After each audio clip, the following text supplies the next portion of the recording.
Ang argumento ng mga Catholic apologists ay ganito: kung hindi ang simbahang Katoliko ang itinayo ni Kristo noong unang siglo, sino at kailan itinayo ang Iglesia Katolika Apostolika Romana?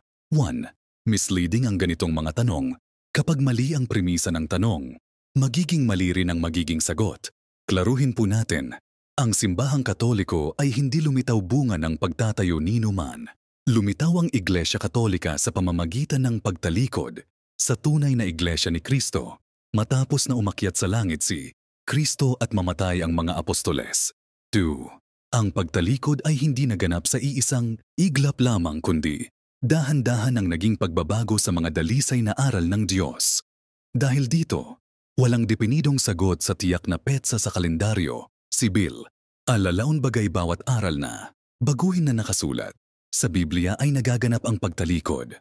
3. May prophecy si Kristo na pagkamatay ng mga apostol, mula mismo sa mga kasamahan sa iglesia, ay babangon ang mga bulaang propeta. Matthew 24:11. Marami ang maliligaw. Mateo 7:15. At ang maninindigan ay ipapapatay. Lucas 24:16. Hindi magpapatawad sa kawan. 4. Ang mga aklat kasaysayan na nagpapatotoo na pinagpapatay ng simbahan ng mga napapatunayang mga heretics, na Roman Catholicism investigated and exposed. Sinulat F. Sills, page 16. B. Ang lihim at hiwaga ng simbahang Katoliko na isinulat ng isang Filipino, G. Jacinto G. Manahan. C. The Truth About Inquisition at iba pang mga aklat kasaysayan. 5. Nadamay pa si Dr. Jose Rizal sa kamatayan, ang ating magiting na pambansang bayani ng tulig sa inang mga maling aral ng simbahan na kanyang isinulat sa Noli and Fili, lalo na sa kanyang sulat sa mga kadalagahan sa Malolos. 6. Ang mga aral ng Diyos ay pinalitan ng mga aral ni Satanas, gaya halimbawa ng A. Pagbabawal ng pag-aasawa. B. Pagbabawal ng pagkain ng karne tuwing mahal na araw. Napawang mga aral ng demonyo. 1 Timoteo 4:3. 7.